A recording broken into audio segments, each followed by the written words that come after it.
brought to you by Pfizer.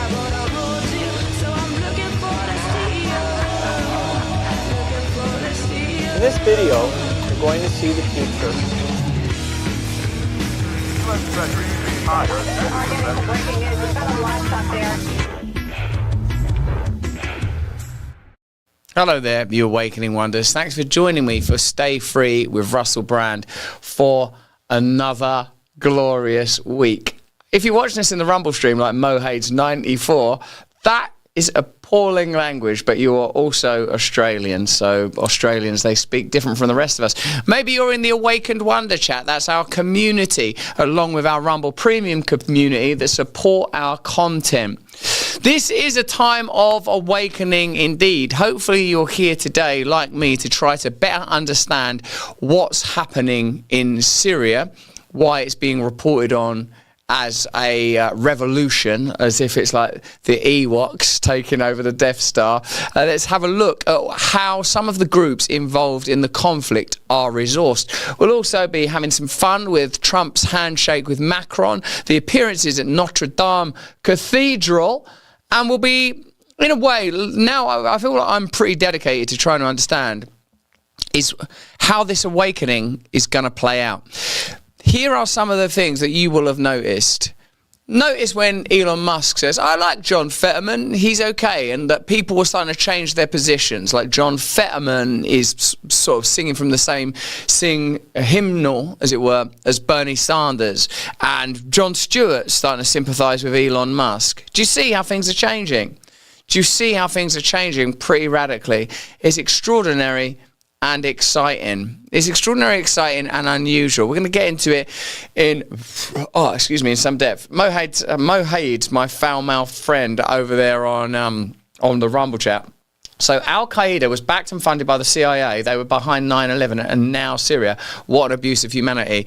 Essentially, yes, this new group, they're like a woke version of Al-Qaeda. They're LGBTQ-Qaeda, as it were. So where are they getting their funding and how is this stuff going to unfold? Let me know in the comments and chat if you already know the deeper reality. We're coming at you live from the Panhandle and we're pretty determined to give you an appraisal of reality that's going to be of some use to you. Remember, during the pandemic, what were we talking about on our channel and our videos? Were we saying, quick, there's a pandemic, get a mask on, take some medication? You can go back and look at the videos. They're still up on YouTube. During the advent of the Ukraine-Russia conflict, were we saying, Russia are a criminal organisation? You can trust us. We are innocent as little children. We're trying to carry these kind of complexities, like become as little children. Become innocent. And we're also trying to handle, when I became a man, I put aside childish things. How do we remain innocent and awake while recognizing there are patterns that have to be observed and challenges that have to be surmounted? Beth in Wonderland puts it pretty succinctly in the locals chat, part of our community over there. Jesus is king. But if Jesus Christ were to shake hands with Donald Trump one day, who would win? And you know, Trump, he'd have his finger in the stigmata, wouldn't he? Trump would be in there. I'll win that handshake. Let's have a look at Trump, Macron. It's a showdown.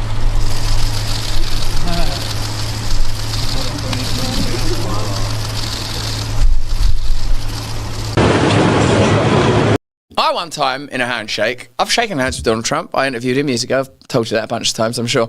Like I shook hands with someone. Like some people, if they overdo it, I go, no, ow! What are you doing? Like it should be. I think it should be firm, a presence, a connection, and a bond. Like that, all that stuff, like Rubik's Cube, like I don't like, you know, like sort of putting your hand upside down, pat a cake, pulling people in. It's interesting, isn't it? Because everything is emanating ultimately from like humans, like human beings. Like what I've started to say and understand, let me know in the comments and chat what you think about this, is that Trump is like an American mystic, an American prophet that America created for itself, from its culture. Remember, we don't understand the true depths of reality. It's only given to us to understand a synthetic veneer, one cutaneous veil, one layer of all potential realities. And while we operate on that bandwidth, occasionally sensing deeper spiritual realities, we we are invited to participate, I suppose, in a deeper truth. Now, the deeper truth is America somehow, when it says, you know, manifest destiny, one country under God, the new American century, Pax Americana, all these are all myths that have emerged out of America. They are American mythology.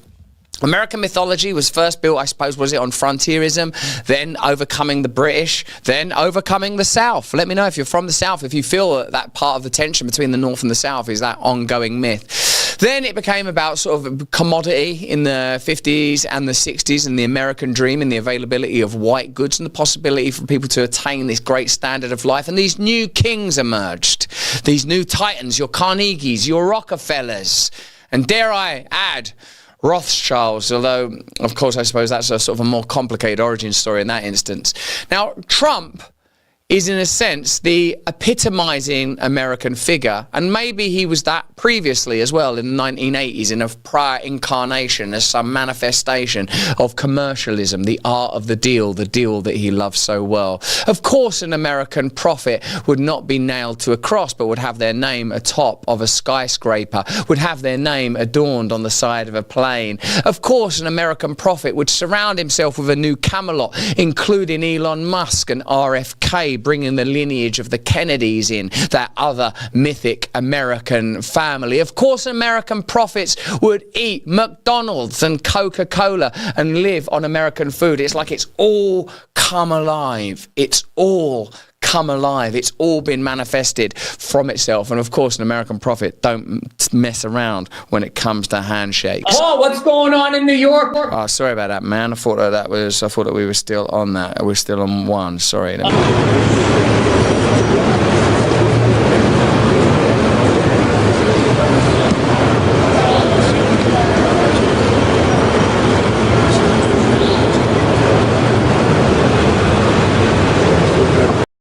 You've got to be pretty well grounded to handle all of those things. Would you check the countdown for me in the corner? I noticed that countdown wasn't counting down. Isaac, did you spot that, mate? Okay, guys. Well, let's have a look. There's loads to cover. I think I probably have got to get into Syria because it's pretty exciting. If you're watching us on YouTube, we'll be with you for about 10 minutes. And let me know in the comments, guys, do you think we should start streaming on X? I spoke to, well, that man who runs X the other day, and he said start streaming on X. And I also spoke to Claudio at Rumble, and he said start streaming on X. And so have you guys discussed that yet? Did Isaac, did Massey check in with you about X and stuff? Yeah.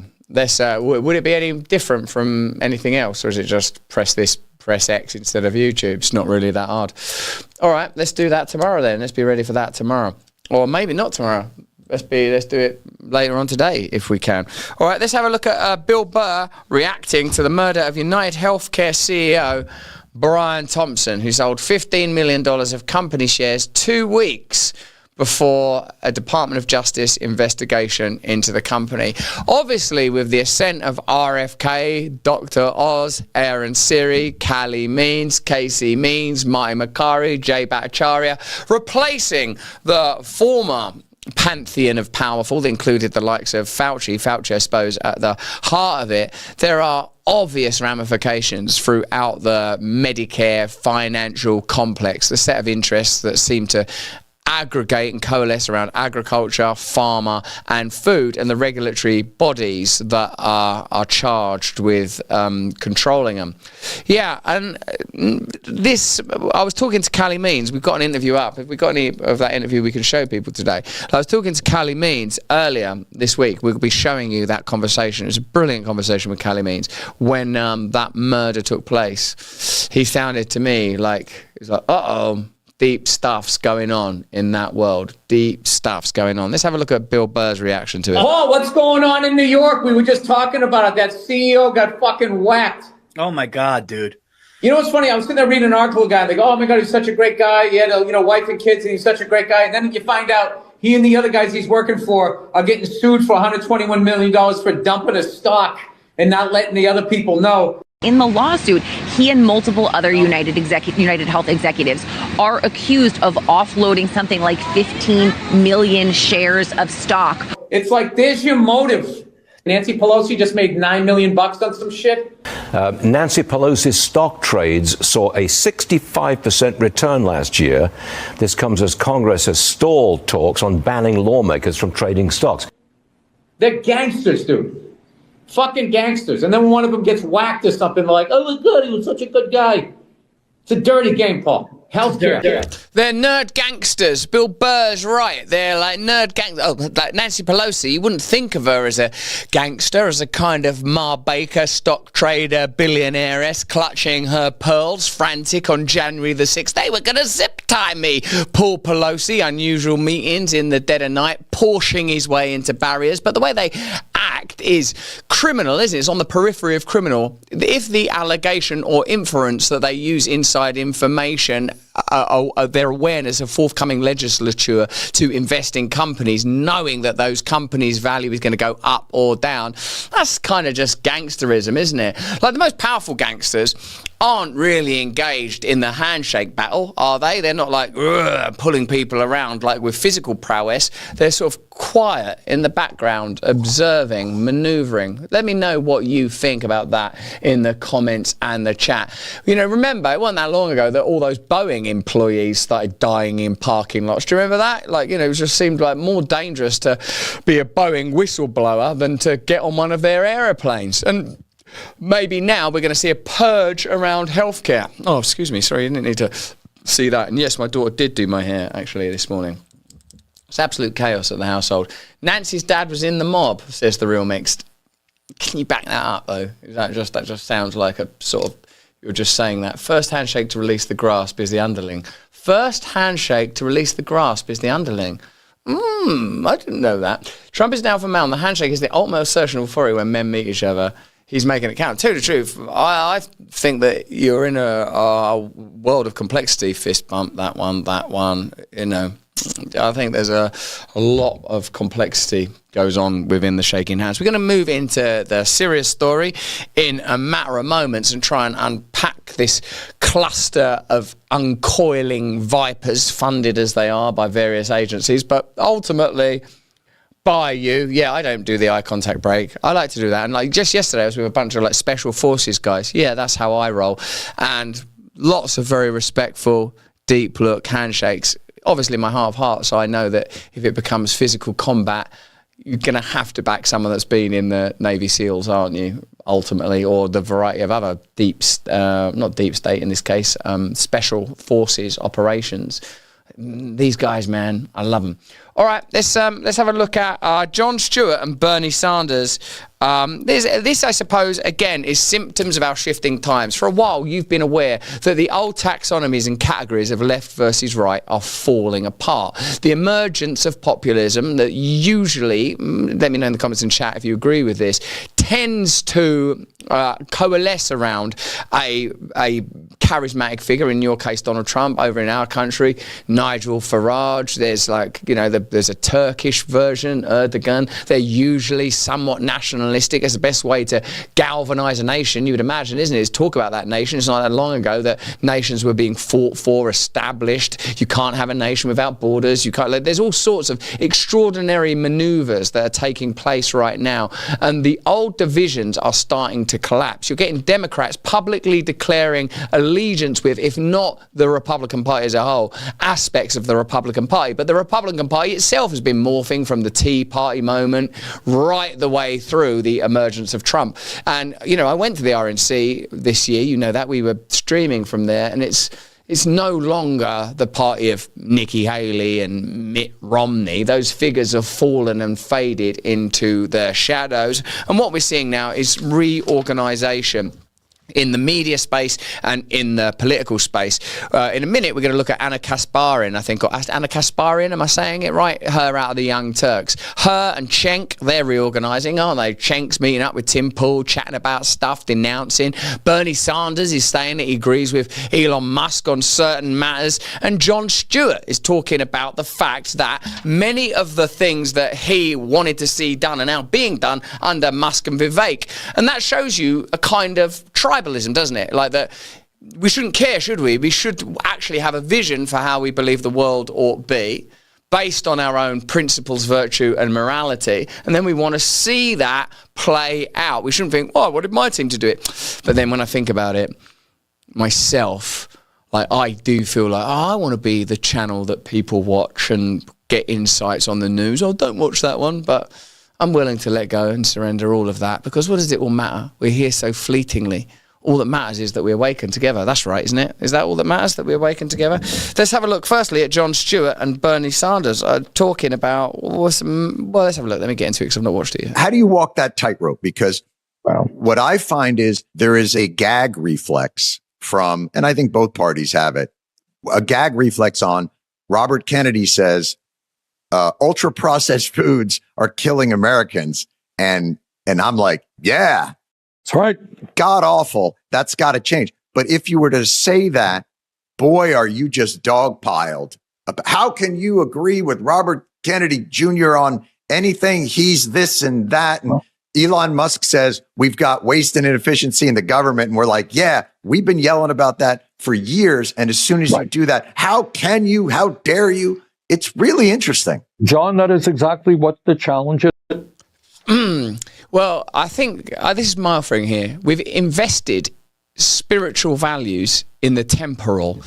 Everything that is transient, we have made sacred. That which is sacred, we have made profane. We mock and ridicule God. When true virtue and true principles are exhibited through human beings or human institutions, i.e. Bobby Kennedy saying the health of children is paramount, we sort of recognize from somewhere, oh yeah, that's vital. Or if Vivek Ramaswamy and Elon Musk say government bureaucracy needs to be regulated, we recognize it as true somehow. But if you've got some sort of tribal affiliation, i.e. you're dedicated or devoted to a false idol of some kind, like a government department, in the same way that you would be a soccer team or a basketball side, then it's difficult, I suppose, to be open-hearted and open-minded. And I reckon, like, not that Jon Stewart needs me to do his thinking for him, that probably they have such entrenched condemnatory perspectives on the likes of Musk or Vivek, and in particular Trump, who they've spent decades slaying, ridiculing and attacking, that it's hard for them to see that part of Trump that I'm only myself just beginning to see, that is a kind of like an alpha creature, like a powerful, unawakened ape that's kind of required to sit monolithically at the center of the circle as the great power struggles that will likely define the next 10 years unfold. That there's a requirement for someone that transcends the manicured and manufactured politics of the preceding 20 years that's slung up and throughout the likes of Clinton 1 and 2 and Obama 1 and 2 maybe yet to come. These kind of groomed, and I use that word deliberately, star politicians.